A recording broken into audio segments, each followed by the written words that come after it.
আপনার পকেটে কি কোনো ছিদ্র আছে? দাঁড়ান, পকেটে হাত দেবেন না। আমি কাপড়ের ছিদ্রের কথা বলছি না। আমি বলছি সেই অদৃশ্য ছিদ্রের কথা, যেটা দিয়ে মাসের শুরুতে আসা স্যালারির মোটা বান্ডিলটা মাসের ২০ তারিখের মধ্যেই ভ্যানিশ হয়ে যায়। আপনি কি জানেন আপনি সারা জীবনে কত টাকা ইনকাম করবেন? গড়ে প্রায় ২ থেকে ৩ কোটি টাকা। কিন্তু দুঃখের বিষয় কি জানেন? রিটায়ারমেন্টের সময়ে আপনার ব্যাংক ব্যালেন্স থাকবে শূন্য, অথবা আপনি ঋণে ডুবে থাকবেন। কেন? উত্তরটা জানলে আপনার পায়ের নিচ থেকে মাটি সরে যাবে।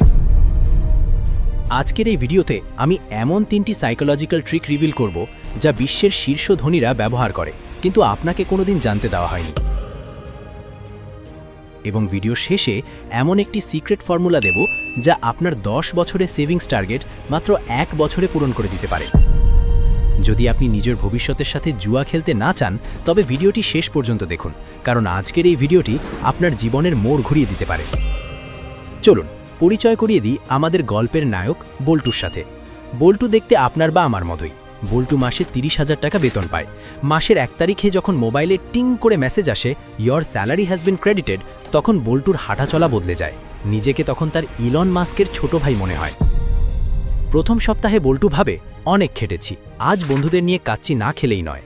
দ্বিতীয় সপ্তাহে ভাবে, আরে ধারা যে সেল চলছে, এই জুতোটা কিনলে আমাকে হিরো লাগবে।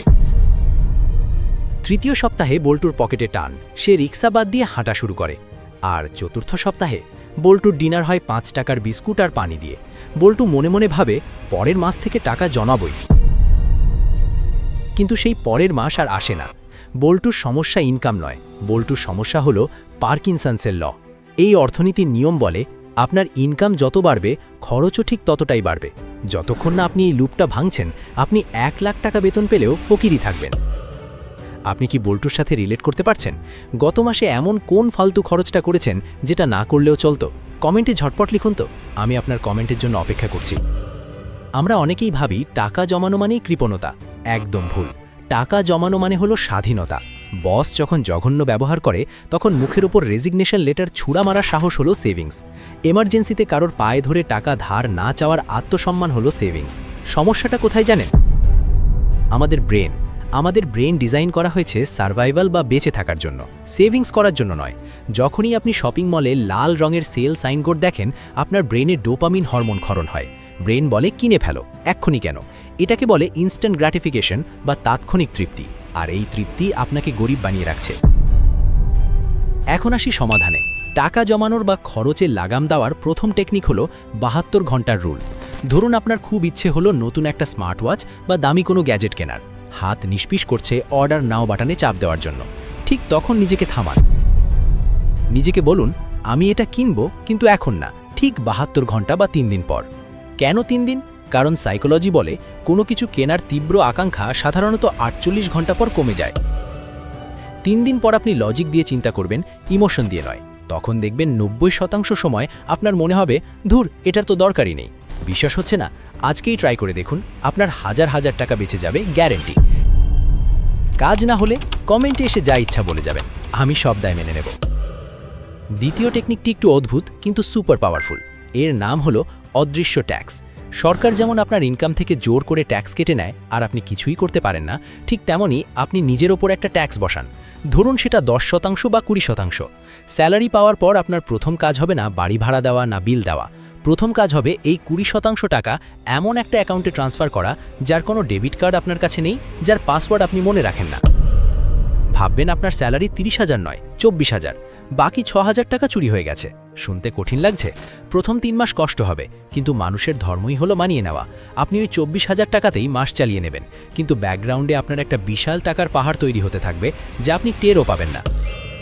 আচ্ছা, ভিডিওর এই পর্যায়ে একটা সিরিয়াস প্রশ্ন করি, উত্তরটা মনে মনে দিন। যদি আজ আপনার চাকরিটা চলে যায় বা ব্যবসায় লস হয়, তাহলে জমানো টাকা দিয়ে আপনি কতদিন চলতে পারবেন? ১ মাস, ৩ মাস, নাকি কালকেই না খেয়ে থাকতে হবে? যদি উত্তর ৬ মাসের কম হয়, তাহলে বন্ধু, আপনি রেড জোনে বা বিপদ সীমায় আছেন। ভিডিওটা দেখতে থাকুন, কারণ এর থেকে বের হওয়ার উপায় আমি এক্ষুনি বলছি। আমরা বড় খরচ নিয়ে টেনশন করি, কিন্তু ছোট খরচ আমাদের ডুবিয়ে দেয়। বিখ্যাত অর্থনীতিবিদ ডেভিড বাক এটাকে বলেছেন দ্য লাতে ফ্যাক্টর। ধরুন আপনি প্রতিদিন অফিস ব্রেকে ২০ টাকার চা আর ১০ টাকার একটা বিড়ি বা স্ন্যাক্স খান। দিনে ৩০ টাকা, মাসে ৯০০ টাকা, বছরে প্রায় ১১,০০০ টাকা। যদি এই টাকাটা আপনি একটা ভালো মিউচুয়াল ফান্ড বা এসআইপিতে ইনভেস্ট করতেন আর বছরে 15% রিটার্ন পেতেন, 30 বছর পর ওই তুচ্ছ 30 টাকাই হয়ে যেত প্রায় 50 লক্ষ টাকা। অবাক হচ্ছেন? একেই বলে কম্পাউন্ড ইন্টারেস্ট বা চক্রবৃদ্ধি মুনাফার জাদু। তবে টাকা জমিয়ে ব্যাংকে ফেলে রাখলে কিন্তু লাভ নেই। কোথায় টাকা রাখলে সবথেকে বেশি রিটার্ন পাবেন তা জানতে ওপরের আই বাটনের ভিডিওটি দেখে নিন। আইনস্টাইন এটাকে বিশ্বের অষ্টম আশ্চর্য বলেছেন, অথচ আমরা এই টাকাটা ধোঁয়া বানিয়ে উড়িয়ে দিচ্ছি। আমি বলছি না আপনি চা খাওয়া ছেড়ে দিন, আমি বলছি হিসেবটা বুঝুন। ছোট ছোট ছিদ্রই কিন্তু বড় জাহাজ ডুবিয়ে দেয়। আজ থেকে একটা মাটির ব্যাংক কিনুন, পকেটে যত খুচরো টাকা বা কয়েন থাকবে সব ওখানে ফেলুন। বছর শেষে ওটা ভেঙে দেখুন, ওটা দিয়ে হয়তো আপনার একটা ইন্স্যুরেন্স প্রিমিয়াম বা ফ্যামিলি ট্যুর হয়ে যাবে। আপনাদের জন্য একটা চ্যালেঞ্জ আছে, এটার নাম হলো 21 ডেজ সন্ন্যাসী চ্যালেঞ্জ। আগামী 21 দিন আপনি শুধু নিড বা প্রয়োজনে খরচ করবেন, যেমন খাওয়া, ভাড়া, ওষুধ বা যাতায়াত। এর বাইরে 1 টাকাও ওয়ান্ট বা শখে খরচ করবেন না। বন্ধু বলল চল ট্রিট দে, বলবেন না। অনলাইনে অফার দেখলেন, বলবেন না। বাইরে খেতে ইচ্ছে হলো, বাসায় ডিম ভাজি দিয়ে ভাত খাবেন। এটা করলে দুটো লাভ হবে, 1, আপনার অনেক টাকা বাঁচবে, 2, এবং সবচেয়ে গুরুত্বপূর্ণ, আপনার উইল পাওয়ার বা আত্মনিয়ন্ত্রণ ইস্পাতের মতো শক্ত হবে। যে নিজের পকেটের উপর নিয়ন্ত্রণ রাখতে পারে না, সে জীবনের কিছুই নিয়ন্ত্রণ করতে পারে না। আপনি কি এই চ্যালেঞ্জ নিতে প্রস্তুত? যদি সাহস থাকে তবে কমেন্টে লিখুন চ্যালেঞ্জ অ্যাকসেপ্টেড। অনেকে এখন ভাবছেন, ভাই নুন আনতে পান্তা ফুরায়, আপনি আছেন সেভিংস নিয়ে। দেখুন, এটা একটা অজুহাত। আপনি যদি মাসে 10,000 টাকা ইনকাম করেন এবং সেখান থেকে 500 টাকাও জমাতে না পারেন, তাহলে আপনি যখন 1 লাখ টাকা ইনকাম করবেন তখনও জমাতে পারবেন না। এটা টাকার অঙ্ক নয়, এটা অভ্যেসের ব্যাপার। তবে হ্যাঁ, শুধু কৃপণতা করে বড়লোক হওয়া যায় না। আপনাকে ডিফেন্স বা খরচ কমানোর পাশাপাশি অ্যাট্যাক বা ইনকাম বাড়ানোর খেলা খেলতে হবে। আপনার অফিসের সময়ের বাইরে প্রতিদিন 2 ঘন্টা সময় দিন নতুন কোনো স্কিল শেখার জন্য। গ্রাফিক ডিজাইন, ডিজিটাল মার্কেটিং, ছোটোখাটো ব্যবসা বা টিউশনি, যে কোনো কিছু। সাইড ইনকাম বা প্যাসিভ ইনকাম জেনারেট করা এখন আর বিলাসিতা নয়, এটা প্রয়োজনীয়তা। ভিডিও শুরুতে বলেছিলাম একটা বোনাস সিক্রেট দেব।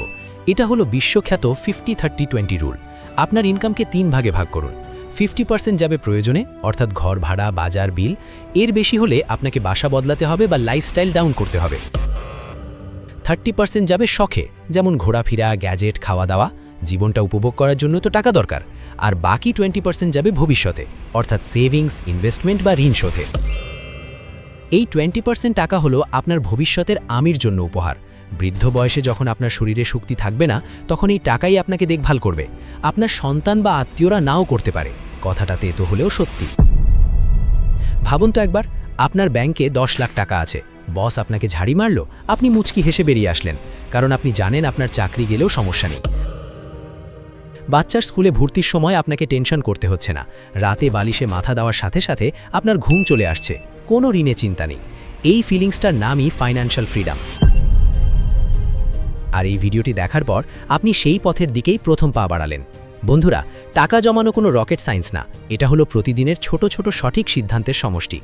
আজ আপনি যে 100 টাকাটা বাঁচিয়ে ইনভেস্ট করবেন, 10 বছর পর ওটা আপনাকে বাঁচাবে।